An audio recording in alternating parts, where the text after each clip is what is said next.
Allez, bonsoir à tous, bonjour, salutations. Je ne sais pas quand est-ce que vous regardez cette émission. T'as vu, je fais des rimes et tout.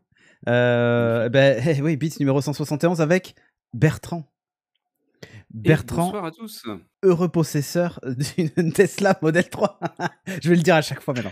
Et je vais à chaque fois, ceci C'est n'a ça. aucun lien. Ah si, on va parler un tout petit Bertrand peu d'Elon Musk. Musk. C'est vrai, Bertrand Musk est là. Salut Raglink, en fait, oui, puisque tu es là, tu étais là ce matin dans la matinale. Salut Arthurion, salut Gozragon qui était aussi là ce matin. Salut Guillaume FR. Hello à vous, installez-vous. Rip aussi qui est là, c'est parfait. On va Et profiter. j'annonce Oui. ce soir, je n'ai aucun article sur Apple. Ouh mon Je suis Dieu, fiévreux, il y a quelque chose, il mais se passe un je n'ai truc. pas d'article sur Apple. Ouais, On va pas parler du tout de. Ah ouais, ok. voilà. Donc, ouais, on a pas mal de news ce soir. Attends, je vais compter pour voir. Je vais compter pour les gens. 1, 2, 3, 4, 5, 6, 7, 8, 9. 9 news. On va quand même parler gentiment aussi de Windows 11, puisque c'est un peu le Mais oui. leak du moment, hein, faut dire ce qui est. On va parler aussi de Windows 10, ça va de soi. On va pas mal parler de Windows finalement. On va parler un petit peu de iPadOS. C'est vrai qu'on n'a pas fait de débrief de la WWDC, étant donné qu'on n'a pas pu faire d'épisode. Mais maintenant, c'est un peu passé. Donc, Eh oui. au moins, on parlera d'iPadOS, peut-être qu'on en parlera un petit peu. Mais, parce qu'évidemment, sinon, on serait triste sans news Apple. Ça va de soi. Sur Mais c'est ce, pas moi qui l'ai ouais. mise, celle-là. Non, je sais, c'est Précise pas toi. C'est moi bien. qui. Mais c'est pour l'équilibre de la force. C'est ça. C'est ça. Comme on parle quand même pas mal Windows, fallait mettre une petite news Apple Voilà, pour compenser, quoi. exactement. Sur ce, je te propose de passer donc à Radar. Bon, Radar, c'est donc notre rubrique de news. Et la première news concerne notre oiseau bleu préféré. Mais oui, de Eh notre oui. petit Twitter, qui, si on regarde un petit peu, en fait, c'est une news que je trouve assez intéressante, Yep. qui montre bien le fonctionnement au niveau de Twitter et qui montre comment est-ce qu'on arrive aussi à manipuler un petit peu les tendances et les masses via Twitter, puisqu'il y a une étude qui a révélé que 20% des tendances seraient créées par des bots au niveau de Twitter. C'est quand même assez énorme. Et si on regarde, donc c'est Mais l'école polytechnique ouais, c'est fédérale de énorme. Lausanne qui a fait cette étude-là, hein, et ils ont constaté que 47% des trending topics en Turquie étaient créés de toutes pièces par des bots et 20% sur des tendances mondiales. C'est quand même complètement fou en fait. Ouais, Donc, ça ouais, montre quoi? Ça montre des énormes manipulations, en fait. c'est ça. Et ils ont repéré 108 000 faux comptes qui sont impliqués dans ces opérations-là. Et si on regarde, en fait, ils arrivent à tromper l'algorithme de Twitter parce qu'il ne tient pas compte des suppressions. Donc dès qu'il y a de la modération, Ah. parce que ça intervient avec la suppression de messages, ça n'est pas pris en compte dans les algorithmes de Twitter, et donc ils considèrent qu'il y a bien un engouement et qu'il y a bien Alors attends, tu veux dire que par exemple, une masse de tweets. j'ai 2000 comptes Twitter, là. Tu vois, parce que j'ai créé vachement de comptes cette nuit. Je décide de mettre le hashtag Beats en trending topics. Donc je fais plein de tweets un peu spammeux sur tous mes comptes différents. Automatiquement, bah, à partir de 2000, on peut considérer que l'algo va mettre en avant. D'ailleurs, on le voit souvent, il y a des mots-clés qui sont en trending topics pour bien moins de retweets et de tweets. Donc j'arrive à mettre Beats en une. Il y a des gens qui vont réagir éventuellement dessus, donc Bien ça crée sûr, l'effet boule de neige à signaler chaque fois. éventuellement, Ou qui vont oui le aussi. signaler. Imaginons que les 2000 tweets soient supprimés, c'est pas grave. Le mot-clé reste en trending topics, quoi. C'est ça. C'est propre. Il n'en tient pas compte. Et ce qu'il faut voir aussi, c'est que, en fait, là, on parle de serveurs, donc on se dit, oh, il y a des grosses infrastructures à monter ou autre, mais il y a aussi des comptes qui sont compromis. Donc ça veut dire que toi, tu t'en rends pas compte, mais pendant la Et nuit, t'as tu viens tweeté. tweeter, en fait, sur Et une après, il est tendance, un trending. supprimé, et en fait. Le lendemain matin, et s'il est supprimé le lendemain matin, tu vois même pas passer, tu sais même pas que tu as tweeté ça, ou retweeté ça. Et donc, c'est quand même assez alarmant et préoccupant. Et tu peux avoir comme ça tout un système de bots et d'ordinateurs qui sont tous reliés entre eux et sur lesquels tu dis, bah, allez-y, tweetez ça. Et puis, je sais pas, tu as 100 000 tweets qui partent. Là, il Bah, parlait par exemple de 108 000 faux comptes, mais qui ça, ce sont des faux comptes, ça ne tient pas compte des comptes compromis. les comptes compromis, Donc, c'est putain, c'est vraiment énorme. impressionnant, quoi. Donc, et ce qu'on sait derrière, donc vous allez me dire, bah, ok, mais ils en font quoi de ces éléments-là? Et ça permet de manipuler clairement, hein, les consciences, faire passer des messages, faire croire qu'il y a une tendance sur un thème ou autre, et ça vient influencer, et ça peut créer ensuite, ça amorce la pompe, et tu rentres dans le cercle qui vient, comme tu dis, quelqu'un va retweeter, on va reparler, et comme on en parle, ben, les médias vont en parler, et on rentre dans le cercle, et on crée une tendance, en fait, Voilà, à alors qu'en proprement fait, parler, à il y a rien partir du de tout. rien. Tout C'est à ça. fait. À partir de rien Donc, du tout. c'est assez impressionnant. Gardez-le en tête quand vous voyez des tendances Twitter. Vous dites, pas possible ce truc-là. Comment ça se fait que ça Ouais. sorte? Comment ça se fait que tout le monde en parle ou autre? Eh ben, dites-vous qu'il y a peut-être Quelqu'un qui a une petite manipulé le. arnaque, exactement, une manipulation de masse sur le sujet. Ouais, Voilà. dans Ça l'exemple que va tu plus citais, il y loin que ça, avait. hein, mais Ouais, mais dans ouais. l'exemple que tu citais, il y avait la promotion de la Super League de football. La Oui, tout à fameuse fait. Super League des super clubs qui finalement n'a rien donné. Mais des gens en fait ont tenté vraiment de faire la promotion de la Super League grâce à ce réseau de bots.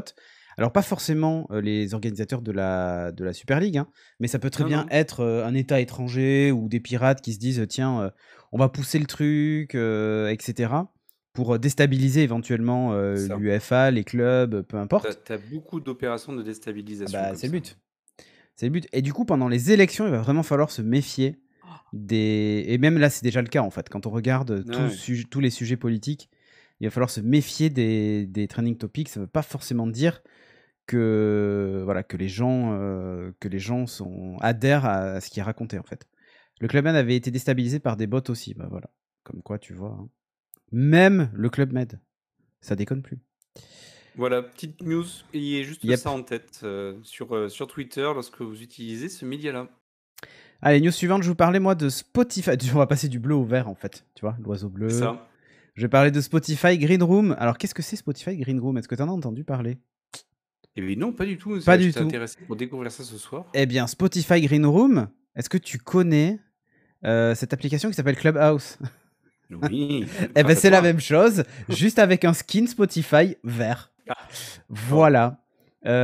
L'idée, évidemment, c'est de créer un réseau social Spotify. Alors, apparemment, sur certains mobiles Android, dans certains pays, il serait déjà disponible. Et l'idée, c'est que par exemple, dans une room, on pourrait très bien avoir un artiste qui joue en direct, ou on pourrait écouter de la musique tous ensemble, ou on pourrait juste discuter autour d'un artiste, tu vois, genre fan club, machin et tout ça, mais pas que. Sur la capture de droite, comme tu peux voir, il y a par exemple le Sunday Football Watch Party, où en gros, des gens se sont juste connectés ensemble, regardent le match de foot à la télé et parlent. Donc, plus rien à voir avec la musique, en fait. Ah oui, là, aucun lien, ouais. Ah ouais, mais aucun lien fils unique, tu vois. C'est vraiment ultra différent. Tu vois, il y a des rooms sur la NBA, sur l'écran de gauche, Comedy, Celebrity News, etc. Le but, c'est plutôt de créer des thématiques. Alors, ce que dit Spotify, c'est qu'ils veulent aller au-delà de la musique, finalement. Spotify, c'est tout ce qui concerne le son. Ils font pas de la vidéo, ils font pas ce genre de choses, mais en gros, avec Encore, que moi j'utilise d'ailleurs pour mon podcast monologue, je peux publier directement et c'est un outil Spotify. Et il y en a plein d'autres. Il y a des outils pour les musiciens, etc., pour de la collaboration en ligne et tout. Ils ont évidemment Spotify, ils ont Spotify Kids. Tout ce qui concerne le son, en fait, ils veulent être incontournables là-dessus et proposer des outils pour tout le monde. Et la voix, ici, la voix, c'est un son. Et c'est un son, évidemment, qui est important pour Spotify, puisque fatalement, ça crée du lien, ça permet de créer son réseau social, etc. Donc, bah écoute, pourquoi pas Intéressant, hein. mais après, ça ressemble énormément à un skin de Clubhouse, quoi. Ouais. Version Spotify. Hein. Après, le point, c'est toujours pareil, hein, c'est éviter la multiplication des applications. Donc, Oui. si tu te dis, je trouve ce qui m'intéresse dans ce type de concept-là Mm. via mon application que j'utilise déjà toujours, sur laquelle j'ai déjà un abonnement et sur laquelle j'écoute ma musique, bah, pourquoi est-ce que j'irais m'embêter à utiliser une autre appli? Et Ouais. c'est gagné. Mais là, je crois qu'elle est quand même considérée comme une autre appli. Hein. Attention. Green Room Oui, n'est ah pas d'accord, intégré elle est à pas. Spotify. Non, Ah, non, non. d'accord. Non, te Donc, connectes avec ton c'est compte ça peut être Spotify un peu dommage dessus, alors. c'est vraiment une app à D'accord. part. Ouais, ouais, ouais. C'est une app à part. Alors, allez, les trucs qu'on peut faire hein, avec cette app-là, c'est on peut rejoindre un groupe, évidemment. Chercher des rooms qui vont être en live dans quelques temps, parce qu'on peut programmer des lives, hein, en fait, des rooms. On peut créer des rooms, évidemment, on peut discuter, etc. Ou juste écouter, si on veut. Mais il y a des choses un petit peu nouvelles. Donc, déjà, on se connecte avec son compte Spotify. Donc, ça, c'est plutôt pas mal. On peut hoster ou participer à des lives dans des rooms. Et il y a tout un système maintenant d'onboarding, donc en gros de découverte et d'accompagnement, où on peut suivre des gens, suivre des groupes, etc. en fonction de ses goûts.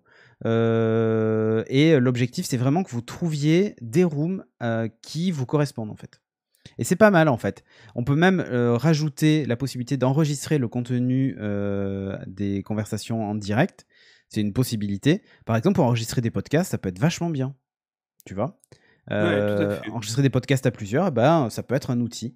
Donc voilà, ça s'appelle Spotify Green Room et ça ne devrait pas tarder un peu partout sur vos smartphones. Enfin, si ça vous intéresse, évidemment. Allez, tu vas nous parler un petit peu d'écologie. Alors, est-ce que le titre rentre? Et bien sûr que non. Ah, pas à chaque Ah, fois. La dernière fois, je vais le modifier, je j'avais m'en occupe, je réussi. m'en occupe, je m'en occupe. Ok. Je voulais vous faire un petit peu voyager ce soir, parce qu'on est là, ça y est, petit à petit, le confinement s'arrête. Et puis je me suis dit, tiens, on va quand même essayer de s'envoler un peu ensemble. Peut-être d'ailleurs que vous allez vous envoler cet été pour partir au soleil. Et donc, je voulais qu'on se parle un petit peu d'un concept, en tout cas d'avion, avec les zeppelins, qui pourrait peut-être changer le transport aérien. Alors le titre est un Regarde, peu regarde, fort, regarde, regarde, évidemment. regarde, le titre est parfait, regarde. Plus écologique, peuvent-ils changer le transport aérien? Et là, comme On ne ça, sait pas tu de quoi laisses on le parle, mystère. Mais il y a le mais petit mystère effectivement. et tu te Ouais, dis, tu vois, c'est un allez, métier.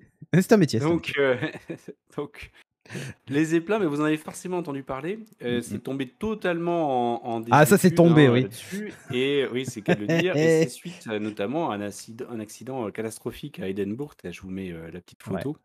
Donc du zeppelin qui s'est enflammé et a explosé et qui a tué quand même dans l'histoire. Hein. Donc c'était grave. Hein. Ils ont tué 36 personnes sur les 100 passagers, donc ce n'est pas rien du tout. Et c'était en 1937 et pour autant on l'a quand même bien en tête. Donc clairement ça a tué le concept du zeppelin et pour autant c'est un concept qui revient, mais qui revient pas tout à fait de la même manière. Et Et non. je vais vous montrer un petit peu. Voilà à quoi pourrait ressembler le nouveau Zeppelin. La Le classe quand Airlander. même, hein. Ouais, ouais, et Voilà. d'ailleurs, lui aussi, ici, à un moment, il y en a un qui est tombé, qui a explosé. Tu l'as pas vu ce Ah, truc? mais non, je l'ai pas vu ça. Ah, bah attends, je vais essayer Donc de le retrouver. ça n'a pas aidé pour arriver à démocratiser, mais en tout cas, Ouais, dans ouais, l'idée, voilà. c'était de le remettre. Après, je vous dis pas que ça va se faire, mais en fait, j'aimerais bien que ça se fasse. C'est plutôt ça, en fait. Donc, ça serait un retour en fait de ce sujet-là, avec donc le fait d'avoir un véhicule hybride dans les airs un petit peu, qui pourrait avoir par exemple 100 places, c'est ce que vise Airlander 10 d'ici 2025, et il vise pour 2030 une version 100% électrique de l'aéronef. Il faut savoir qu'un Zeppelin, pour pouvoir se déplacer, c'est 90% moins polluant qu'un avion. Bon, par contre, c'est beaucoup moins rapide. Voilà. Mm, mm. Donc, si on regarde, en fait, on a le bateau qui va transporter de grosses quantités de marchandises, mais très lentement, et ça va beaucoup polluer. On a l'avion qui va transporter des quantités beaucoup plus réduites, mais très rapidement, mais va beaucoup polluer. Et entre les deux, eh bien, il pourrait avoir le Zeppelin qui va transporter lui aussi de très grandes quantités. On parle par exemple du Stade de France hein, en termes de volume, mais à une vitesse qui est aujourd'hui de 100 km/h. Donc c'est beaucoup plus rapide qu'un bateau, Ouais. mais bien moins rapide qu'un avion. Oui, Donc, évidemment. et par contre, t'as pas les contraintes maritimes ou autres, donc vraiment très intéressant. Les contraintes, il en reste. Donc, à l'époque, c'était l'hydrogène, donc c'est l'hydrogène qui s'est enflammé, qui a explosé, c'est extrêmement inflammable. Là, on serait plutôt sur une technologie avec de l'hélium qui s'enflamme beaucoup moins facilement que l'hydrogène. Ça n'a rien à voir en termes de capacité à s'enflammer. Donc, c'est plus sécurisant, et c'est pas totalement sécurisé. Et ce qu'il faut savoir par contre, c'est que c'est un gaz qui est relativement rare. Donc se dire on va faire des zeppelins en hélium, ben, on va peut-être pas en faire des tonnes non plus parce que c'est pas un gaz qui est extrêmement et assez demandé. Donc pas facile. Il y a une petite Donc il y a des coupure. challenges, il y a des défis, mais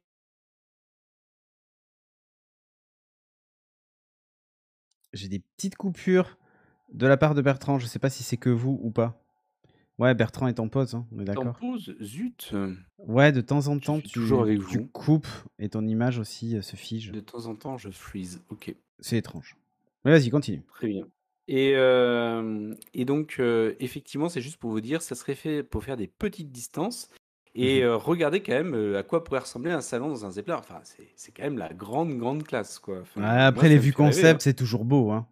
Bah, bien sûr. Mais tu sens le potentiel parce que tu vois que tu pourrais Ouais. voir ça. Donc, Ah oui, clairement, clairement. voilà, c'est pas des concepts délirants, quoi. Voilà.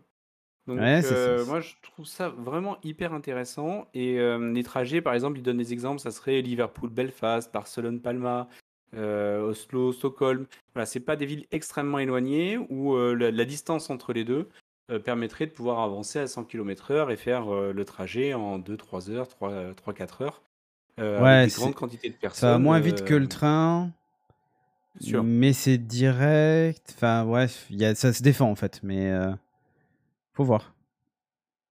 Faut voir. Ragling Voilà. qui dit Airlander, il ne doit en rester qu'un, c'est un peu ça. Très bon, très très bon. C'est très très bon, c'est exactement ça.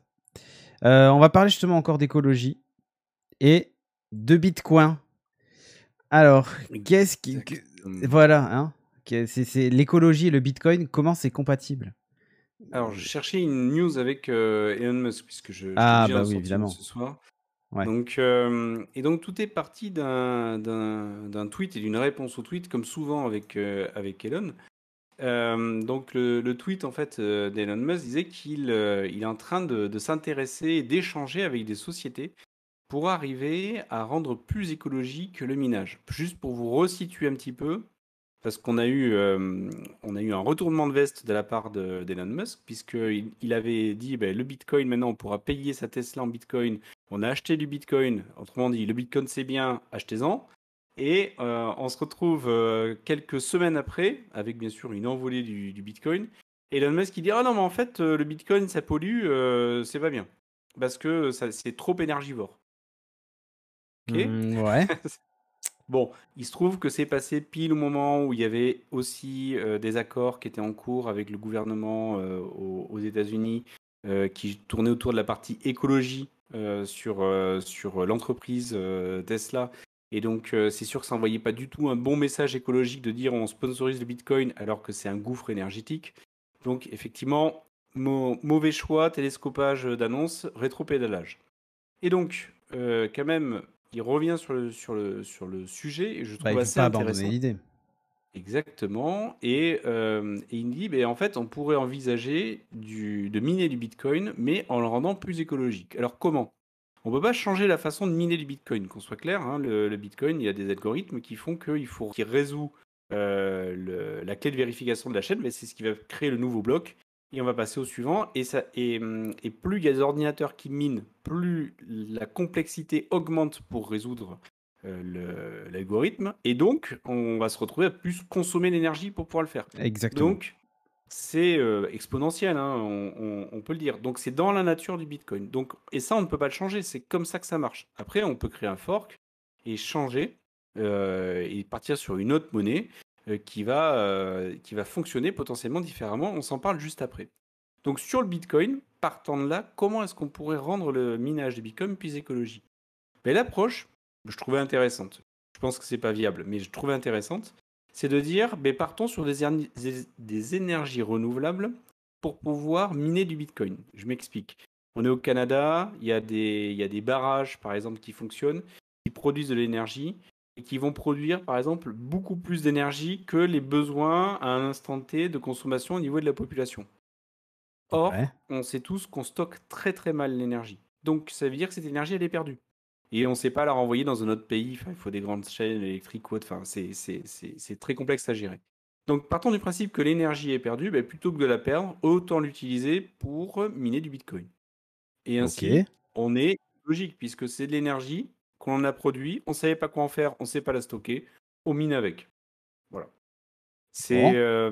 Ça fait partie des idées qui sont données. Et c'est des pays qui s'en sortent là-dessus, exactement, avec par exemple le Canada, la Norvège ou autres, qui ont la possibilité de pouvoir, via, on va dire, leur écosystème, générer un surplus d'énergie qui peut être utilisé pour le Bitcoin. Pour autant, il faut faire très attention.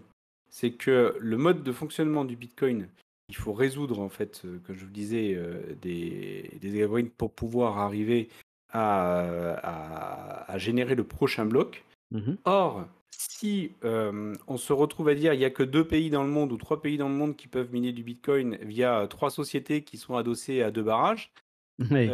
ça ne marche plus. parce que la chaîne de blocs, elle ne peut pas être falsifiée à partir du moment où il y a plus de 50% de la chaîne qui est bien gérée par des ordinateurs différents et des algorithmes qui sont faits par des ordinateurs différents.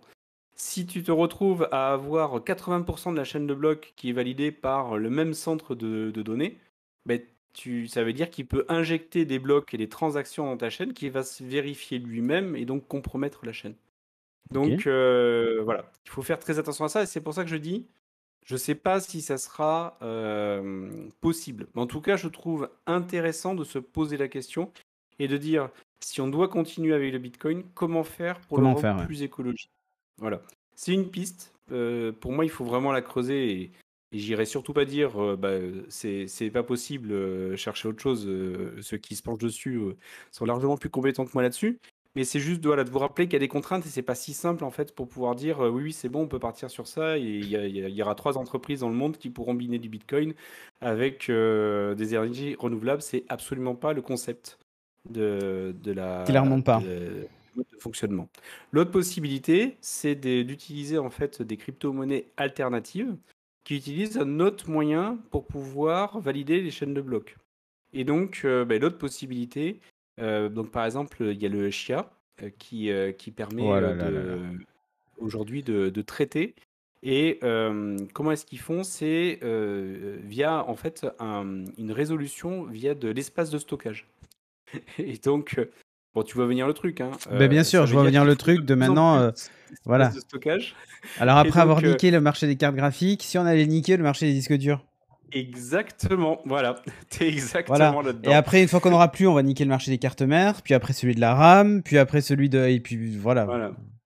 Bon, donc ça ressemble à une fausse bonne idée, hein. Mais bon, je suis pas expert, mais Ah ça bon? ressemble à une fausse bonne idée. Qu'est-ce qui te fait Donc, dire ça? et Bon, donc bah. juste pour vous donner un exemple, hein, il occupait 1 million de téraoctets fin avril, il utilise maintenant 7 millions de téraoctets. Tout va bien. Oh, mais tout va bien. Voilà, pas de Il souci. paraît que le Pourquoi? Chia, ouais, t'as tué un SSD grand public en Voilà. 3 semaines. Bah ouais. Oui, et en plus, ça les bousille parce Oh qu'il y a bah là, beaucoup ça fait des d'opérations qui sont faites. déchets physiques en plus, c'est bien, hein, c'est propre. Voilà. On parle d'écologie, c'est parfait. Qu'est-ce qui pourrait Tant mal se mieux. passer avec Oh cette bah, méthode-là, je vois pas du franchement? tout. Je vois Non, pas du tout. voilà. Donc bon, c'est juste pour vous dire, il y en a d'autres, il y a d'autres possibilités, il y a d'autres concepts, il y a des startups d'ailleurs en France qui proposent des nouveaux concepts, dont une qui a un concept super intéressant, mais ça, on s'en parlera dans les news de la prochaine Fresh Tech. Ouais. J'ai tout appris de toi, Cédric. C'est vrai, c'est génial. Tu vois, pour faire du teasing. T'as vu ça un peu? Donc, si on parlait de Windows, alors Ghost Dragon, Et c'est oui, maintenant si tu veux, si tu veux muter. En même temps, t'as le titre en dessous. Du coup, si tu veux mute, voilà. Enfin, voilà. désolé. Bref, bon, Windows 10 remplacé, libéré, Et oui, délivré. et c'est ça, mais je comprends pas parce qu'il nous avait dit que Windows 10 C'était la resterait dernière toujours version. Mais ça, je éternel. comprends pas. Exactement. Pour moi, Donc, qu'est-ce qui se c'était. passe? Mais c'est ça, pour moi, il était éternel et immortel, Windows 10. Ben oui. Pourquoi est-ce Et, qu'il disparaît? et là, ce qu'on vient d'apprendre, en fait, c'est la date de fin de prise en charge de Windows 10. Ah, bah donc Et il est mine de rien, éternel jusque très tard, en fait. voilà. Mais mine de rien, c'est pas tant que ça, parce qu'il est sorti en juillet 2015, et Mhm. la date de fin de prise en charge sera octobre 2025, le 14 octobre 2025. Et si tu regardes, c'est pas dans hyper longtemps. Alors, Non. si ça fait comme avec Windows 7, on va prendre 10 ans de plus. Mais bon, voilà. Ouais, le extended support, écoutez les IA, C'est finalement ça. jusqu'en Voilà. 2035, parce que les entreprises, voilà. Pourquoi pas? Mais Et juste en termes de part de marché, hein, juste ouais, pour vous dire, parce qu'on parle souvent quand même des autres. Aujourd'hui, Windows, c'est encore 87,56% de part de marché. bon, c'est Tout pas va évident. très bien. Ah Enfin, bah oui. c'est. D'un autre côté, Voilà. dans les ordinateurs grand public, ils sont tous équipés de Windows 10 en fait.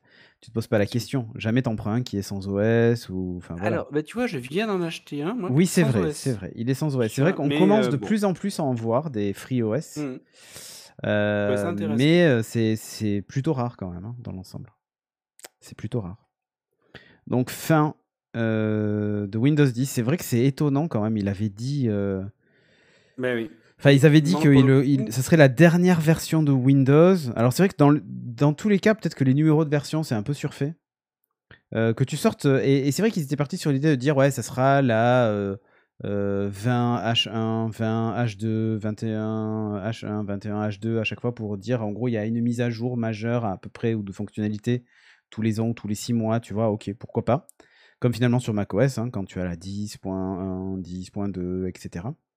Et finalement, peut-être que le chemin et peut-être que la vérité aurait été plutôt sur juste on l'appelle Windows. Et si on veut vraiment se dire on arrête, on garde Windows et on lance des versions 1, 2, 3, 4, 5, 6, 7, 8, 9, 10, 11, 12, 13, 14, tu vois, et tous les ans on augmente les versions ou quoi que ce soit. Voilà. C'est ça. Après, la question que l'on a, et enfin moi en tout cas que j'ai, c'est est-ce que la prochaine version de Windows pourrait pas créer un lien, une passerelle et préparer l'arrivée de l'émergence mais beaucoup plus forte des processeurs ARM et Oui, donc que le prochain Windows soit un Windows qui gère aussi bien l'ARM que les processeurs Intel x86 classiques. Voilà. alors j'ai envie de te dire oui et j'ai envie de te Je le dire souhaite pour eux. on verra. D'un autre côté, il y avait déjà Windows RT. Pas à ton Oui, âme. mais alors tu sais que j'ai installé hein, sur mon Mac Bah, bien M1 sûr, pour le coup.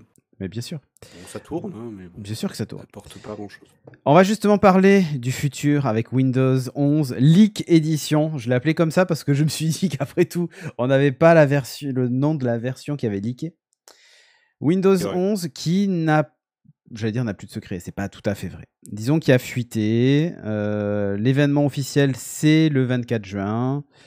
Voilà, on a une première image qui a déboulé et qui dévoile quelques petites modifications d'interface. Hein. Faut dire ce qui est. Il y a des choses que j'aime, des choses que j'aime moins, des choses qui semblent être pas terminées. Alors, est-ce que c'est la version, justement, la Leak Edition est une version non complète, une bêta qui va peut-être s'améliorer? On verra. En attendant, c'est une sacrée refonte graphique au premier abord, puisque lors de l'installation, vous tombez sur ça. Voilà, donc c'est le genre de fenêtre qui, bah, là, bon, là c'est le Find My Device, mais vous avez la même chose pour le Wi-Fi, etc. Avec des jolies icônes, un thème blanc qui fait un peu glace-morphisme derrière, tout ça. Honnêtement, le look est plutôt cool. Nouvelle police d'écriture. Franchement, quand tu vois ça, tu te dis waouh, derrière ça va être génial. Tu vois, ça a l'air pas T'envoies mal. du rêve. T'envoies du rêve. T'envoies du rêve. Ensuite, tu démarres l'ordinateur et déjà, grosse découverte, le menu démarrer est au milieu. Donc là, ouais, c'est les copies d'écran de What? Cassim qu'on salue au passage de Frandroid, puisqu'on leur a volé délicatement les captures. Ils nous en voudront pas puisqu'on les aime beaucoup. Et est-ce que quand tu lances une application, elle bouge en sautant de haut en bas? Non, alors attends. Déjà, ils ont réuni tout au milieu Ça fait et beaucoup penser à ça quand même. note un petit détail aussi. Sur macOS, sur le dock, en bas, il y a un point quand une application est ouverte. Ouais, c'est vrai. Notes-tu un petit point sous Voilà, oui. l'application Oh. Xbox? Mais où vont-ils chercher tout ça? Je ne sais pas. Non, On en tout avait cas, dit pas de news Apple ce soir, mais en fait si. Hein. non. Alors attends, il faut rendre à César ce qui appartient à Jules. Là, ce qu'ils ont fait quand même différent dans le sens où on retrouve quand même toute la status bar, les notifications, etc. dans la barre du bas. Ce qui n'est pas le cas sur macOS, on a deux barres. C'est différent. On peut dire ce qu'on veut, ça reste quand même différent. Quand on clique sur le bouton démarrer, qui maintenant a le nouveau logo Windows, hein, qui est ce carré, il n'y a plus la perspective en fait. Donc c'est 4 petits carrés. Lorsqu'on clique dessus, on a ce menu qui apparaît, qui cette fois est un menu flottant. Adieu les tuiles, bonjour comment s'appelle les icônes en fait, tout simplement, qui sont épinglées sur la page d'accueil. Alors tu notes, il y a si tu épingles beaucoup d'applications, sur la droite, tu as des petits points qui te permettent de naviguer dans les applications épinglées. Tu les vois ou pas? Ah oui, je vois au fait. Ouais, Oui. tu vois, c'est un détail hein, d'interface, mais c'est là. Ah non, c'est vrai. Le bouton d'arrêt est situé lui en bas à droite, etc. Et nos recommandations, c'est en gros les derniers documents que tu as ouverts, ce genre de trucs, etc. On a des etc. coins arrondis aussi autour Et on a des coins arrondis, menu, mais c'est pas mal. Tu vois, c'est pas mal. Ah, mais j'aime. Ah, là, dans ce que tu m'as montré, moi j'aime bien. Enfin, Ouais, ça ça change ressemble un beaucoup peu, à et puis Windows il faut que 10X, tu vois. Enfin voilà. Alors attends. Le truc, c'est que si tu es de l'ancienne école, peut-être préféreras-tu le menu en bas à gauche. Il est tout à fait possible, juste en Ah, modifiant un paramètre, de revenir à quelque chose qui ressemble à l'existant. il faut Toi, juste aller dans la utilise... base de registre, aller chercher Non, les pas du tout, machins. pas du tout. La possibilité de le remettre en bas à gauche, parce que tu sais quoi? le menu démarrer étant assez essentiel. Alors, tu vois, sur macOS, il n'y a pas de menu démarrer. Donc, tu descends dans la Non. barre, tu cliques sur l'app, tu la lances. Mais le menu démarrer sous Windows, c'est quand même assez essentiel. C'est là où tu arrêtes ton ordinateur, c'est là où tu as accès à ton panneau de configuration, et Dieu sait qu'on a besoin d'y accéder souvent, où tu as toute la liste de tes applications, etc. Et aller chercher une icône aussi essentielle au milieu, qui n'est pas tout à fait centrée en plus, qui est un peu sur le côté, c'est pas le truc le plus ergonomique de la Terre. Alors que Non, c'est balancer ta certain. souris en bas de ton écran, et en plus elle se coince, tu vois, quand tu arrives en bas, eh ben c'est vachement plus intuitif. Et c'est une règle en design, en fait, qui impose ça normalement. Enfin, on le dit toujours, et c'est d'ailleurs pour ça que, assez souvent, sur les téléphones portables, quand vous ouvrez une application, il y a des boutons dans les coins. C'est plus facile, en fait. Et là, pour la souris, en tout cas, c'est clairement plus facile d'aller chercher l'heure en bas à droite dans un coin, etc. C'est beaucoup plus simple. Mais vous avez la possibilité de le remettre sur le côté, donc comme c'était anciennement, si vous le souhaitez. Et si vous êtes plutôt du genre le blanc c'est cool, mais la nuit je vais me retrouver complètement aveuglé, il existe un thème sombre. Et il est plutôt Ah, ça, classe. c'est très, très Alors, classe. Ah il ouais, est moi, plutôt j'aime classe beaucoup. dans le sens où la transparence ressort vachement plus sur le thème sombre Mmh. qu'elle ne ressort sur le thème clair. Donc Je voilà, l'ai vous pas avez un vu, tu thème vois? sombre qui est plutôt beau. Voilà. Autre chose, le thème foncé existe aussi en barre centrée. Non, je plaisante. Avec la barre centrée en bas, tu vois. Et là, on retrouve par exemple les différents thèmes qui existent. Tu as la possibilité. Alors, les thèmes incluent aussi des sons. C'est-à-dire que les sons peuvent être en fonction des thèmes, etc. Donc c'est plutôt bien fait et c'est plutôt cool. L'idée aussi, c'est qu'en fonction du fond que tu choisis, il te proposera une couleur d'accentuation automatique, comme le faisait déjà Windows 10 d'ailleurs. Si tu as aucun goût en termes de couleur et de fond d'écran, il t'aidera. D'accord. Merci les thèmes. Et le truc sympa, c'est que regarde, les fenêtres sont ah bah ouais, un peu moins arrondies que le menu. Du coup, bon, ils sont un peu moins arrondis. Mais ok, elles sont un peu moins arrondies, mais c'est pas grave, elles sont quand même un peu arrondies. Pour rappel, je prends le menu démarrer qui est clairement arrondi. Ça permet de différencier en gros les fenêtres contextuelles du reste. On va dire. Hein. Pourquoi pas? Voilà, ça rend moderne quand même d'IDR Bavarois. Tout à fait. Ça rend moderne. Merci beaucoup pour le follow de la chaîne Big Gloglo 38. Il y a aussi de nouvelles fonctionnalités sympathiques qu'on a vu apparaître sous Windows 10. Tu sais, tu as peut-être une icône météo qui est apparue en bas à droite avec des news. Et ben, Ouais. guess what? C'est de retour ici et c'est la 4e icône que tu vois en partant de en bas à gauche qui fait apparaître du coup les widgets météo, la bourse, etc. D'accord. Un petit menu widget voilà, qui est maintenant ici en bas. Alors, tu dois sans doute pouvoir le dégager si ça ne te plaît pas. Pas de souci. En bas à droite, tu as toujours le fameux Control Center avec les notifications, le centre de notification, qui ressemble beaucoup à ce que tu avais déjà sous Windows 10. Simplement, ils ont arrondi les icônes des différents boutons, donc le mode avion, etc. Et ils ont modifié aussi le bouton de gestion de la luminosité. Bon, c'est du relooking assez léger, mais why not? Mais why not? Ouais, ouais, mais pour l'instant, en tout cas, j'ai envie de dire, c'est la continuité dans le changement. Voilà. Et là Là, tu vois? maintenant, on va être dans la continuité, de la continuité, de la continuité. Ah, Là ouais. déjà, alors il y a un bouton de recherche qui est maintenant à côté du bouton Windows qui te permet de lancer automatiquement un spotlight Ouais, bah oui, like, voilà, d'accord. sur lequel tu peux taper des choses. Et là, tu notes déjà que quand on tape panneau de contrôle, bon, ils ont changé l'icône.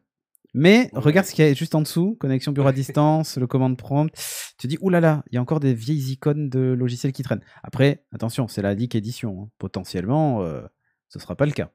Ça sera peut-être mieux. Ça sera peut-être mieux. Et tu vas me dire, ok, jusque-là, tout va bien finalement. Eh bien, oui, tout va bien, ou presque. Donc là, on voit par exemple la liste de toutes les applications. Hein. Et derrière, tu devines l'explorateur de fichiers qui garde encore le ruban. Ouh, c'est moche. Tous ces boutons. Alors là, ça devient un peu le bordel. Et oui, parce qu'on a tout le temps besoin de tous ces boutons-là, il faut absolument les afficher à l'écran. Ouais. Et allons jusqu'au bout. Hein. Voici tous les éléments d'interface différents qu'on peut retrouver dans cette version de l'OS. C'est-à-dire que si vous allez chercher le task scheduler, etc., ou le gestionnaire de tâches qui garde l'ancien look avec des choses qui sont héritées de Windows 7, voire même de Windows 98 par moment, etc. Le panneau de contrôle qui du coup existe en plusieurs versions. Vous avez le panneau de contrôle qui a des nouveaux icônes, mais qui ressemble plus du tout à ce qu'on nous avait montré dans le panneau de... Enfin, tu vois, qui ressemble pas du tout au panneau de contrôle épuré de Non. Windows 10, qui existe aussi en fait. Là, Ça tu sais, devient... ça me fait penser au thème, perso que tu installes C'est sur ça, les et qui est Windows pour jamais les complet. customiser, en fait, et qui est jamais complet et tu le truc à un moment donné: «Ah merde, ça il y a tout qui a explosé, à un endroit, c'est dommage, quoi». Et là, c'est Ça pareil, fait quand on vraiment regarde, penser à quand ça. on fait le à propos de Windows, on se retrouve avec une fenêtre qui indique Ah Windows bah, 11 et rectangulaire là, regarde le bouton OK. Regarde le contour de la fenêtre. Il est plus arrondi. ouais, rectangulaire, ouais. Tu as vraiment la sensation qu'il y a plusieurs équipes qui travaillent dessus et qu'à un moment donné, ils ont oublié de se dire: «Tiens, au fait, si on faisait la même interface ou pas?» C'est qui s'occupe de la synchro, au fait? Je sais Merde! pas, ouais, c'est ça. Merde, on a oublié de merge les branches sur GitHub. Donc voilà, après ce que dit Mister SP a raison, c'est un leak, l'interface est peut-être pas finalisée. Très Ouais, clairement. espérons. Très clairement. Espérons que ce soit ça. Mais, Après, franchement, il y avait vraiment du plus, hein, dans ce que tu as montré. bien Moi, je sûr, il y a du trouvais ça quand plus. même super Non, intéressant. mais très Mais clairement. Très clairement. effectivement, Quand tu ça vois le fait, thème à sombre comme moitié ça et tout abouti. ça, c'est vachement cool, tu vois. Mais le truc, c'est que tu te dis, jamais ils vont se séparer de l'héritage de Windows 95 jusqu'à aujourd'hui, Mmh. quoi. C'est juste incroyable. Au moins le panneau de configuration, arrêtez, quoi.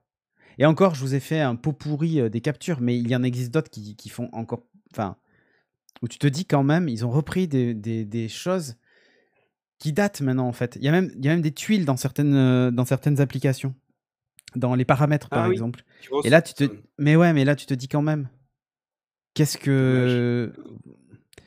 Voilà, j'aurais tendance à lire qu'on doit quand même être proche du résultat final, à voir si c'est un vrai leak. Oui, tout à fait, Mingus. Je Ouais, pense ouais. que c'est un vrai leak et je pense qu'on est effectivement pas ultra loin de la À prendre quand même version avec des finale, quoi. pincettes. Effectivement, on n'a pas la version finale, donc peut-être que tout ça sera corrigé d'ici là, mais bon, peu Voilà, notez d'espoir quand si même la conf est le une 24 nouvelle juin. icône de la corbeille, hein, hyper important. Mmh. Voilà. En cherchant bien, on doit trouver de l'interface de Windows 3.1. C'est peut-être qu'il y a un héritage, mais j'ai un doute quand même. Mais en attendant, c'est... Sur la partie cosmétique, du premier abord, tout ça, c'est pas mal. Il y a encore des choses à revoir. Franchement, l'explorateur de fichiers, j'en peux plus, moi, de ce bordel. Mais il y a quand même des choses pas mal. Mais dès que tu commences à gratter un peu le vernis de la surface, eh ben, tu te retrouves encore avec des vieilles icônes qui traînent par-ci par-là. Et il manque une cohérence même dans la partie graphique des icônes, en fait. Il y a des icônes qui sont en noir et blanc, flat. Il y en a d'autres qui ne le sont pas du tout. Les icônes de l'explorateur de fichiers, quand tu vois musique, picture, download, et les autres sont du même acabit, hein, Movies, TV, etc. Et que tu regardes par exemple celle du Windows Store, enfin, il y a parfois un manque de cohérence, je trouve, sur certaines icônes, et bah, du coup, ça fait un peu mal, quoi. Ça fait un peu Oui, mal de voir c'est ça. ça qui est vraiment dommage, quoi, parce que, tu te dis, en Ils ont fait, fait un quitte à truc le vachement refaire, il faut y coloré, aller, mais quoi. tu vois, autant je trouve que macOS est devenu ultra play school. Dans les dernières versions, franchement, c'est devenu, c'est des Mimoji les icônes, quoi. L'icône SMS en relief et tout. Non, c'est dégueulasse. Très sincèrement, je préfère les icônes qu'on a sur iOS qui sont beaucoup plus plates. Mais je trouve que sur macOS, ils ont fait un truc vraiment play school. Et là, on se retrouve avec des choses qui sont, bah, je sais pas, qui sont assez curieuses. Je préfère que MS se focalise sur les fonctionnalités que tout le monde utilise plutôt qu'un sous-menu où personne ne va jamais. Eh ben, le problème, c'est que c'est faux. Personne ne va pas jamais dans un sous-menu. Il y a plein de fois où quand tu fais un clic droit sur le bureau, juste un clic droit, et tu fais personnaliser, ou même tu fais paramètres d'affichage, et une fois sur deux, ben voilà, attends, je sais plus lequel c'est. Non, je crois que c'est en faisant un clic droit sur le panneau de configuration. Voilà, clic droit, panneau de configuration, je me retrouve avec une vieille interface. Voilà, une vieille interface Windows-like. Mais Windows-like, Windows 98, quoi. J'ai même l'icône de Windows XP de la maison avec le toit orange, quoi. Donc, il y a franchement des trucs... Et les fonctionnalités, bah écoute, pour le moment, si la nouvelle fonctionnalité, c'est ça, c'est-à-dire des widgets qui pompent de la RAM, j'ai envie de voir. La rumeur dit aussi quand même que les applications de Android tourneraient nativement avec le Ah, sous-système Linux. Donc ça, c'est un vrai ça plus. serait super intéressant. Et on va dans le sens de l'arrivée de la gestion de Intel ou ARM de façon Bah, complètement oui. transparente. Disons Après, que si ça et s'arrête là, pour, franchement, un changement de version juste pour ça, Disons Enfin, que je sais là, pas. il y a, Apple a foutu une telle claque avec son processeur M1, y compris sur Ouais, la l'autonomie et la gestion des apps puissance. aussi. Et la gestion C'est des apps. ça, et la gestion des apps, bien sûr. Mais donc là, il y aura forcément une réponse ARM côté Windows, Mm. et il faut que Windows soit prêt, parce que s'il y a une réponse ARM au niveau des Bien sûr, processeurs, il faut qu'on ait un environnement Windows qui puisse le traiter. qu'ils soient Donc favorables. Par pour contre, moi, là, c'est le Wombat combat, hein. ils ont énormément amélioré la gestion aussi du tactile. Voilà, donc là je peux pas vous le montrer, mais en gros, quand vous pointez votre doigt sur le bord d'une fenêtre, il y a un effet glace-morphisme qui sort de sous la fenêtre et tu peux la déplacer pour l'agrandir, etc. Enfin, le truc est assez bien fait, mais vous aurez toutes ces démos par Panos Panay le 24 juin, sans faute. Il va faire une belle démo et je crois que ça sera commenté d'ailleurs sur la chaîne, sans doute par Nico Poppy, fan s'il en est de l'OS. On va parler maintenant d'autre chose, d'un véhicule électrique assez bizarre. C'est pas un véhicule Mais- électrique dans lequel on monte en fait. Enfin, on pourrait, mais c'est pas le Exactement. but. C'est pour faire des livraisons autonomes. Ce soir, je vous amène Yes. un peu dans le futur. Un bit, c'est aussi ça, hein. C'est aussi le C'est le futur. futur. Voilà, exactement. Donc, tu viens de Et parler de donc, Nuro. on est dedans. On l'a vu tout à l'heure avec les moyens de locomotion aériens. Et cette fois-ci, on revient sur la livraison. La livraison, ce qu'il faut voir, hein, c'est que lorsque vous commandez un produit, on maîtrise extrêmement bien les entrepôts, on arrive vraiment à optimiser. On maîtrise très bien les sorties d'entrepôts pour aller vers des plateformes, pour se rapprocher des clients. Et là où aujourd'hui c'est le plus cher et le plus long et le Le plus coûteux, dernier kilomètre. c'est le dernier kilomètre exactement qui va aller du point de distribution jusqu'à chez vous si vous avez demandé une livraison à domicile. C'est ça. Et c'est là-dessus vraiment que tout se bat aujourd'hui, hein. Enfin, tout le reste, on sait optimiser vraiment. Mais sur ça, c'est là où aujourd'hui il faut arriver à trouver le game changer dedans. Et bah, clairement, la partie livraison avec des véhicules autonomes apporte une partie des réponses, en tout cas là-dessus. Donc il y a eu Nuro, donc qui est un spécialiste des robots de livraison autonomes, qui a noué un partenariat avec FedEx. Donc c'est pas rien, hein, ça Ah rigole bah pas pour oui. une start-up quand même, hein, c'est beau. Et ce qu'il faut savoir, c'est que FedEx, juste pour quelques chiffres, c'est impressionnant, hein. Moi, je les ai découverts avec l'article en question. C'est 600 000 personnes qui travaillent et traitent près de 18 millions de colis tous les jours avec une flotte de Ouais, dans le 200 monde, 000 hein. véhicules. Mais c'est Tu énorme, vois, mais ils sont c'est présents énorme. dans tous les pays du monde, ou presque. Peut-être pas la Corée du Nord, et encore. Tout à fait. Donc, je vous montre le petit robot. Donc, Allez, allez, vous allez voir un petit peu à quoi ça ressemble. Donc voilà, yep. ce sont des petits robots autonomes. On reconnaît au-dessus là le petit radar qu'on Ouais, le trouve sur lidar. les véhicules Google, Street View et tout ça. Et je vous le mets à côté d'un cycliste qui, on dirait Qui pas comme risque ça, de mais elle a très mourir, très hein. peur, hein. Ah ouais, c'est ça. Donc bon, au-delà du look, je trouve ça assez sympa. Donc là, on a quelques images d'illustrations que je vous présente et quelqu'un qui vient récupérer son colis. C'est ça. Donc l'idée, hein, clairement, c'est que tu envoies le robot autonome, tu le charges, donc vous voyez, une capacité de chargement. Tu arrives, tu tapes ton code et tu as hop, une soute qui s'ouvre, tu prends ton colis, ça se referme et il se barre. Le seul truc, c'est Simple. qu'en fait, il peut pas faire plusieurs livraisons, là, dans ce cas. À la limite, Ouais, deux s'il y a deux ouais, containers. mais non, mais Mais. si, Ah, si tu ouvres la soute et et qu'il y tu a te prends 5 tous les colis et que colis. tu vois dedans, par exemple, des iPad Pro, des machins, et que toi que tu avais commandé un stylo Bic, Ouais, ou évidemment, un tu prends caleçon. juste ton stylo Bic et puis Mais bien sûr, tu... l'honnêteté, évidemment. Évidemment, voyons, faut croire aux Voilà. gens humains. Mais bien sûr, moi aussi, moi j'y crois beaucoup. Donc, Euh, bon, non, je pense qu'ils ont des solutions là-dessus. Oui, Là, bien c'est sûr, pas bien sûr. détaillé en tout cas au niveau de l'article. Mais l'idée est intéressante et ça fait le lien aussi, ne vous y trompez pas, avec pourquoi l'engouement de la 5G, hein. Encore une fois, hein, la 5G aujourd'hui pour les particuliers n'apporte pas grand-chose, mais pour les entreprises, c'est vital. Pour tout ce qui est véhicule autonome, la 5G est indispensable. La latence et la capacité à pouvoir envoyer des volumes de données très rapidement avec une très faible latence, c'est capital pour tout ce qui est véhicule autonome électrique. Et donc, c'est ce qui permettra demain, en tout cas, ou contribuera, si c'est pas à la 5G, ce sera à la 6G, à la démocratisation des véhicules autonomes qui Ouais. vont pouvoir recalculer en temps réel leur trajet, tenir compte de l'infotrafic et faire tous les calculs, déporter les calculs s'il y a besoin, avoir les réponses. Donc voilà, pour vous dire, demain, allez, je ne sais pas à quel horizon en tout cas, on aura des petits véhicules qui vont circuler comme ça à côté de nous et qui iront livrer les marchandises à la maison. Voilà. Et vous allez me dire, et les emplois derrière tout ça? Et c'est une excellente question à laquelle je n'ai pas la réponse ce soir, évidemment. Évidemment, mais on vous laissera y réfléchir. Évidemment, ça sauvera peut-être des emplois. Hein. C'est-à-dire qu'il y aura des gens qui seront formés à faire de la maintenance sur ces robots, à charger ces Non. robots, plutôt que de se déplacer, faire le dernier kilomètre, tu vois. Parce qu'en fait, il faut quand même les charger, les décharger, etc. S'occuper de la maintenance, les programmer, machin, etc. Tu vois. Donc, pourquoi pas même les piloter à distance dans certains cas. Parce que ça, c'est fort probable. Grâce à la 5G et au vaccin. Voilou. Allez, on va parler d'iPadOS. Bah oui, évidemment. Évidemment. iPadOS est le meilleur ami de Windows et de Microsoft. Tu le savais ou pas? Mais En non, fait, la j'ai version découvert 15 ça. d'iPadOS, elle gère le NTFS. Ah, mais c'est énorme ça. Bon, alors attention, vous emballez pas les petits gars. Est-ce qu'elle Déjà, fait ça se lecture fait. et écriture? Eh bien non. Et en fait, il fait uniquement lecture. Vous n'allez pas écrire sur un disque dur en NTFS ou sur une clé USB en NTFS. Oubliez C'est ça. déjà pas mal. Et voilà, donc là, c'est le File Explorer qui existe dans iPadOS. Donc la version 15 va vous permettre d'écrire des documents depuis iCloud ou autre directement sur des périphériques USB. Est-ce que tu utilises fichiers sur iPadOS? Oui, ouais, beaucoup. Ouais, et ben moi aussi.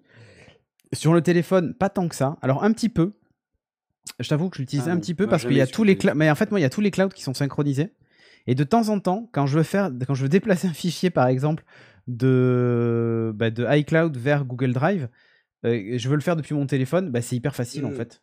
Donc du coup, je le fais comme ça. Les seules fois où je me suis quand j'ai servi pas de mon ordi, fichier, tu c'est vois. quand j'ai fait mes attestations de déplacement et que je Ah voulais bah être oui. sûr que si je suis dans une zone où je capte pas bien la 4G ou autre, Tu puisses avoir que une je puisse quand attestation. même avoir mon justificatif sur mon téléphone. Et donc là, j'utilisais le. Ouais, mais maintenant t'es vacciné, c'est bon, t'as plus besoin de tout ça. T'as tous anti-Covid, carnet, et tu as ton carnet de santé sur toi, évidemment. Donc Par contre, bref. sur iPadOS, je m'en sers énormément parce que bah oui. j'ai plus de Mac, j'ai plus de MacBook et je me Et sers voilà. que de l'iPadOS. Ah bah clairement. Donc là, je m'en sur sers clé beaucoup. USB, machin, tout ça, tu peux tout faire. Moi, je t'avoue que j'utilise aussi énormément sur iPadOS. C'est une des applis que j'utilise le plus. Et elle marche hyper bien. Bah, maintenant, si quelqu'un vous donne une clé ou un disque dur en NTFS, vous pouvez le lire. Alléluia. Vous écrirez rien dessus, hein, mais c'est déjà pas mal. Je vais vous parler de Starlink. Starlink en avion. Alors non, il ne s'agit pas d'envoyer des avions qui vont tourner autour de la Terre en permanence et qui vont émettre vers le sol pour améliorer le débit et passer à 1 gigabit seconde. Non, non, non. Loin de nous cette idée saugrenue. Mais il s'agit tout simplement de proposer l'Internet par Starlink dans l'avion. C'est plutôt ça l'idée. Donc Starlink, c'est cette constellation de satellites lancée par SpaceX et Elon Musk. Tu vois, on a fait quand même 2 news sur Musk. Donc actuellement, ils ont un peu plus de 1800 satellites. Et ils doivent normalement atteindre les 4400 satellites pour couvrir la Terre entière en Internet haut débit. Alors Internet haut débit, c'est 100 mégas, mais c'est déjà ça. Et là, la nouveauté, c'est qu'en fait, Jonathan Hoffeller, qui est le VP de Starlink chez SpaceX, et qui s'occupe des ventes, etc., a dit qu'en fait, ils étaient en discussion pour parler avec des compagnies aériennes pour proposer l'Internet dans les avions depuis Starlink. C'est pas idiot, en fait, parce que fatalement, Internet dans l'avion, aujourd'hui, c'est très compliqué. Là, tu pourrais éventuellement le faire. Ce qui signifie quand même que Starlink est utilisable à des vitesses élevées, en fait. Tu vois, c'est surtout ça, parce que jusqu'à présent, il disait ouais, l'antenne elle s'oriente toute seule, mais il faut rester sur un lieu fixe, machin, etc. Bon, évidemment, on se doute que les antennes seront différentes de celles qui sont proposées au sol. Il n'est pas question d'installer une parabole sur le toit d'un avion. Tu imagines, avec la vitesse du vent, en fait, ça fait les parapluies, tu sais, dans le vent, là. Donc, on oublie ça, évidemment. On va plutôt être sur ce qui était proposé, par exemple, sur les TGV. Est-ce que tu as déjà vu un TGV avec Internet par satellite ou pas? Ah non, ça j'ai J'ai une photo qui traîne dans mon téléphone, mais elle date de début 2008 ou 2007. J'en avais vu un en gare de Bordeaux. À l'époque, je faisais mes trajets entre Paris et Bordeaux quasi toutes les semaines. Et en fait, c'est un TGV avec un dôme qui ressemble à une tête de R2D2. Tu vois, c'est vraiment un dôme dessus. Le dôme protège pour la vitesse. Exactement. En fait, voilà, c'était une expérimentation. Normalement, ce train d'ailleurs devait circuler que dans l'Est. C'était assez exceptionnel de le voir en gare de Bordeaux, puisque dans l'Est, l'internet était disponible dans les trains via satellite. Alors évidemment, dès qu'on passait sous un tunnel, Ça marche moins le bien, oui, ping forcément. augmentait un petit peu, hein. Tu vois? Il n'était pas question de faire une partie de Fortnite ou de PUBG ou autre chose, voilà. «Ah, c'est pas du CPL sur les rails». Non, Draxa, c'est pas du CPL sur les rails comme, Bien trouvé. des gens l'ont supposé. Je pense que cette expérimentation ne serait pas non plus ultra fiable. Donc voilà, on est plutôt sur, de la connexion satellite. Et ben c'est la même chose et je pense qu'ils adapteront très certainement ce type de coupole sur un avion. Alors c'est pas ultra, aérodynamique, mais on peut très bien imaginer peut-être qu'une partie, du dessus de l'avion, par exemple, proposerait pas de bagages à l'intérieur, tu vois? Mais plutôt, la partie, antenne Mmh. satellite, enfin, tu vois? Enfin bon. Il Bah, faudra voir écoute, le on sait design un peu trouver qu'ils un moyen, proposent, hein, mais mais ils ouais, trouveront un moyen sans effectivement. doute de faire ça. Mais il y avait eu un test de la sorte en CPL, tout à fait Mister SP, mais qui n'a pas fonctionné. Voilà, pour diverses Donc raisons, les mais c'était pas ordinateurs, fiable du tout. ont grillé Non, non, non, quand mais ils se c'était sont connectés. non, il y avait un vrai problème de fiabilité et l'internet par satellite, lui, fonctionnait, hein. Je vous le dis direct, ça fonctionnait plutôt bien même, mais il y a et peut-être que l'offre existe toujours, mais je suis pas sûr. C'était une expérimentation, donc je pense qu'ils l'ont pas étendue. Je vais essayer de voir si je trouve la photo, Ça m'est on sait arrivé jamais. d'utiliser quand même la 4G. Bon, alors c'était dégueulasse, mais j'ai quand même réussi à bosser dans le train avec une 4G, quand le wifi du train était en panne. Oui, c'est ça Donc et si ça tu marche es plutôt chez un bon opérateur avec une bonne couverture, bah, tu t'en oui, sors. Bah, tu ça fais pas du jeu en peut, ligne, hein, clairement, mais pour bosser et avoir, des besoins de connexion par à-coup, pour télécharger un document, envoyer, mettre à jour un site ou autre, ça peut le faire. ah oui, ça peut, très clairement le faire. Non, je trouve plein de photos de trains, mais pas le bon. Voilà, ça arrive. Mais j'essaierai de vous le retrouver et c'était pas mal. C'était pas mal l'idée, mais ça s'est pas fait. Du coup, potentiellement, on retrouverait ça dans des avions avec un Z. Sur ce, je te propose qu'on passe au test d'app et cette fois, c'est toi qui t'y colle. Oui. Jingle.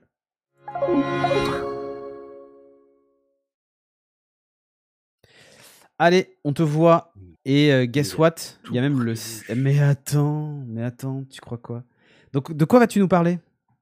Mais je vais vous parler du alors pour une fois, c'est pas tout à fait une app, c'est un Ah, site internet qui un s'appelle service Split, un service internet qui avec s'appelle 3 Split. i et pas slip, hein, Oui, ouais, attention, c'est, Slip français qui hein. C'est ça, rien à voir. donc alors c'est quoi ce donc split, ça veut dire découper et donc qu'est-ce qu'on va chercher à faire avec? Eh beh, c'est simplement essayer d'utiliser les options de partage familial que vous avez sur, vos différents abonnements pour pouvoir, diviser le prix de votre abonnement et répartir, le coût entre plusieurs membres de votre famille, que vous ne les connaissiez ou pas. Ah mince. Je pense que vous Disney+. avez compris, on vient détourner un petit peu en fait, une des possibilités qui est offerte par les différents abonnements et ça va être par exemple, effectivement Disney+, c'est l'exemple que tu donnes. On va avoir la possibilité de créer 4 comptes et on va pouvoir comme ça diviser le compte et payer 2 € et quelques si tu arrives dessus, tu verras le prix. Hem, qui permet comme ça de diviser l'abonnement de Disney+, puisque normalement l'abonnement Disney+, si vous l'avez en tête, c'est plutôt dans les 9 €, 8 ou 9 € par mois. Mmh. Et Apple donc là, on est One à 2 famille, euros et ça quelques. rapporte grave, hein, 16,65 €, hein. Ouais. Bon Alors vas-y, je vais le effectivement, il y a les partager. 2 services, hein, parce que tu as bien la possibilité de t'abonner au compte de quelqu'un. Donc comment ça se passe? Eh beh, pour pouvoir faire ça, il faut que vous veniez sur le site web, que vous disiez: «Beh, moi j'ai un abonnement et j'ai envie de le partager».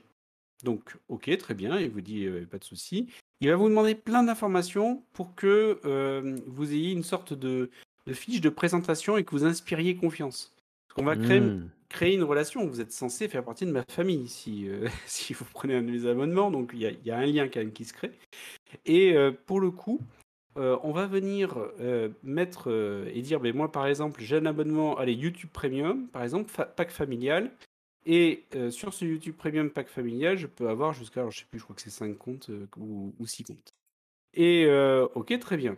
Donc ensuite, sur ces 6 comptes de disponibles, je vais en réserver 2 pour ma famille et donc il m'en reste 4. Sur les 4 comptes, je les offre à la vente, à la location tous les mois Et il va vous proposer de toucher tous les mois 4 euros, par exemple. Et donc, les personnes Bah là, vont c'est venir 12 euros payer si vous 4 en laissez euros. 4. Oui, mais parce que le premier mois, parce que tu as des frais de commission, normalement. Ah, ok. Et donc, tu vas avoir en fait la possibilité de sous-louer en fait un abonnement. Et à la fin, en fait, ton abonnement de 17 euros en temps normal, ben, il va te revenir à beaucoup moins cher. Donc, vous avez un YouTube Premium, vous subdivisez, vous louez par exemple 4 emplacements par rapport à 2, et vous récupérez 12 euros par exemple tous les mois si c'est bien 4 euros ou 3 euros si c'est ce qu'elle a dit, ça fait 4 fois 3, 12, donc Ouais, on c'est y ça. est. Et donc c'est quand même super intéressant. Donc vous allez le toucher sur votre RIB parce que là, vous venez proposer un abonnement. Et à l'inverse, ben, vous voulez un abonnement Disney+, et vous allez faire une recherche, ben, je cherche un abonnement Disney+, vous allez voir quelqu'un qui propose un abonnement, par exemple, il a 3 comptes utilisés, il en reste un de dispo, il propose cet abonnement-là, et vous allez postuler pour dire ben, je serais intéressé, est-ce que Mhm. tu m'acceptes? D'où le fait d'avoir un profil bien complété, avec des photos qui inspirent confiance, avec des recommandations éventuellement. Et si on a accepté, en fonction des comptes, mais la modalité est différente. Donc on va venir payer tous les mois, par exemple par PayPal, Ouais, ouais, ouais. la somme ou par carte bancaire, je pense que c'est plutôt par carte bancaire. Et ensuite, on va avoir accès aux identifiants de la personne. Attention, si j'ai une recommandation à vous faire, évidemment, créer bien un mot de passe spécifique pour votre compte Disney+, et éviter d'utiliser le même mot de passe avec la même adresse mail sur tous vos abonnements à distance ou autres. Eh oui, Vous on sait risqueriez jamais. d'avoir des surprises. Donc, l'idéal, c'est créer une adresse mail spécifique, un mot de passe spécifique, et qui ne serve qu'à ça. Ok. Vous le diffusez et la personne va venir véritablement se connecter à votre compte et va utiliser votre compte. Et ce qui est bien avec Disney+, c'est qu'ils ont rajouté l'option de pouvoir mettre un code PIN pour se connecter à son compte, ce qui fait qu'en plus personne ne peut venir sur votre compte à votre place. Sur D'accord. Google, c'est différent. Sur YouTube Premium, par exemple, c'est juste pour vous donner 2 modes de fonctionnement différents. Sur YouTube Premium, vous allez recevoir les adresses des personnes qui souhaitent rejoindre votre Et oui, abonnement. tu les ajoutes toi à la main. Et on va venir juste les ajouter dans les membres de la famille au niveau de l'interface Google. Donc il n'y a pas d'identifiant, il n'y a Ouais, pas de mot mais de c'est passe, rien chaud. du Il tout. y a des trucs qui sont assez chauds. Par exemple, pour Apple One, chez Apple, à partir du moment où tu Ouais. partages ton compte, ça devient un petit peu plus complexe puisqu'il y a les coordonnées bancaires, il y a le fait tu vois, par exemple, si tu vas devoir ajouter quelqu'un à ta famille, ça veut dire que potentiellement, elle peut acheter des applications en utilisant ta carte bleue. Alors, tu peux les mettre en mode enfant, c'est-à-dire qu'ils n'ont pas la possibilité sans te demander ton avis, mais tu peux être spammé de notifications si t'as un gros Hmm. relou qui passe son Alors, temps. Et même moi si lui-même sur j'avais. son. Ouais, mais attends, mais si sur lui-même il veut acheter une application, il faut qu'il fasse. Enfin, ça peut très vite être spammant ou être très chiant en fait à l'usage. Je pense qu'il y a il faut regarder en fait en fonction des sites. Ouais, en fonction Par des exemple, services, ouais. Netflix, Non, aucun mais Netflix, c'est souci. facile. Et j'ai quelqu'un je pense que c'est Darksas qui me demandait, on peut pas se faire virer de son propre compte. Bah, non, parce qu'en fait, si vous demandez un changement de mot de passe, un changement d'adresse mail, vous recevez forcément un mail ou un SMS de la part de Netflix pour demander la confirmation. Oui, c'est Pas de ça. sujet. Donc Non, mais en fait, ça se c'est faire bon. virer, c'est genre le principe aussi de. Tu respectes, entre guillemets, pas les Ah oui, CGU. ah oui, tout à fait. Alors Ton compte est après, blacklisté, tu tout vois. dépend de ce que veut dire de ce que va faire la personne. Si par contre la personne en question a un VPN et se connecte à chaque fois avec une adresse IP différente, bon, au bout d'un moment, je pense que quand Netflix sera un peu plus pointilleux, et ça va vite arriver, ils vont rapidement se dire, bah, c'est un peu surprenant, vous avez beaucoup d'enfants à l'étranger, quoi. Bon, qu'est-ce Ouais, qui c'est se ça. passe? Voilà. Mais C'est ça. donc à voir. Après, typiquement, tu vois, il y a OneDrive dedans. Moi, j'ai toutes mes sauvegardes cloud sur OneDrive. Jamais je partagerai quoi que ce soit de mon compte Microsoft pour pouvoir récupérer 1 euro par mois. Enfin voilà, Ouais, il y c'est a des, ça. il y Autant, a des autant sur endroits où des. j'ai Ouais. vraiment des données importantes, quoi. Ouais, autant sur des services comme Spotify, comme YouTube, Disney+, Disney+, Netflix. Netflix, ce genre de trucs, ouais, ok. Autant il y en a d'autres, tu vois, ou même Apple Music, Hmm, ou Prime. Prime, c'est vrai que Prime, on peut partager. ouais, Euh, Prime, je ferai pas, moi. ouais, ouais. Mais Non, mais en fait, Prime, par c'est juste exemple, une dedans, adresse. Tu indiques une adresse, ouais. c'est toi qui ajoutes une adresse mail à la main, et c'est tout. Et en fait, lui bénéficie des services Prime, mais il n'a pas du tout accès à tes adresses ou quoi que ce soit, en fait. Il voit même J'ai pas, pas il voit regardé la même. modalité. J'ai vu qu'il y avait aussi Canal+ dedans. Donc vous avez par exemple le Canal+ pour 8,20 € par mois. Vous vous souvenez de la pub Canal+, t'as pas tes identifiants, ben voilà. Ah ouais, On y putain, est. ouais. Là, après, vous avez aussi tout ce qui est sécurité avec des VPN, CyberGhost, PureVPN, Bitdefender, Dashlane. Dashlane, bon, Oh, Dashlane, c'est censé chaud, quoi. qui gère les mots de passe. Enfin, alors, il faut vraiment qu'il y ait une étanchéité complète, hein. Faut faire Ouais, c'est très ça. attention. Moi, voilà, il y a des points où moi je ne jouerai pas. On peut avoir la possibilité de passer aussi son Game Pass Xbox, de le partager aussi de la même manière. Son Game Pass, son PlayStation aussi. Ah ouais, putain. C'est bon, d'où le fait d'avoir une réputation et d'avoir, encore une fois, je reviens sur bien se présenter, bien rassurer les personnes, parce qu'en fonction de ce qu'on va donner comme information, Ouais, ça peut être c'est le quand même drame. tendu hein, pour faire confiance en tout cas. Donc voilà, choisissez bien en tout cas le service, mais ça peut être super intéressant. Et puis profitez-en tant que c'est encore possible, hein, parce que je sais pas combien de temps ça durera, hein, clairement. Hein, mais bon. Ouais, là, j'avoue que on est sur Et de la limite, pour quoi. reprendre ton expression qu'il faut rendre à César ce qui est à Jules, c'est Florent qui m'a fait découvrir ça, notre Flo le geek qui office Flo, sur les bons la plans. alors déjà, Flo les bons plans, c'est clair. Et qui office sur la chaîne principalement sur des streams de jeux vidéo, dont la meilleure émission de jeux vidéo de Twitch qui est Insercoin. Exactement. Ah, je Tous les pensais que lundis, c'était je savais que c'était RGB, mais voilà. Tiens, j'ai les un jeux chien vidéo, qui est ici. pardon, Qu'est-ce qui se récents. passe? C'est ça. Les jeux. Flo, les bons tuyaux, c'est ça. Mais oui, chien. Il y a de l'orage, du coup, j'ai un chien qui essaie de monter sur ma chaise. Ah, Voilà. Mais oui, t'inquiète, tout va bien. Bon, eh ben, écoute, sur ce, on a terminé l'émission. J'espère que ça vous a plu, ce numéro 171 de Bits. On n'a pas de test cette fois, mais on en aura d'autres une autre fois. Hein, voilà. Ils ont embauché des avocats chez Split, nous dire Moriarty. Hein, je pense qu'il clairement, vaut mieux, ouais. je pense qu'il vaut mieux. Merci à toi, Bertrand. Merci. Et puis, on se donne rendez-vous normalement la semaine prochaine dans Bits. Avec Christophe cette fois. Et normalement au studio, si tout va bien. Voilou. Merci en tout cas à tous ceux qui nous ont suivis ce soir. Merci à tout ce public en délire. Je vous entends crier d'ici. Ouais. Et évidemment, Voilà. n'hésitez pas à mettre le pouce bleu sur la chaîne YouTube, à vous abonner, la cloche, tout ça, tout ça. Tu sais, des vrais influenceurs. Hein. On se refait pas. Allez, sur ce, des bisous à vous. Passez une bonne soirée. Ciao, ciao. Ciao.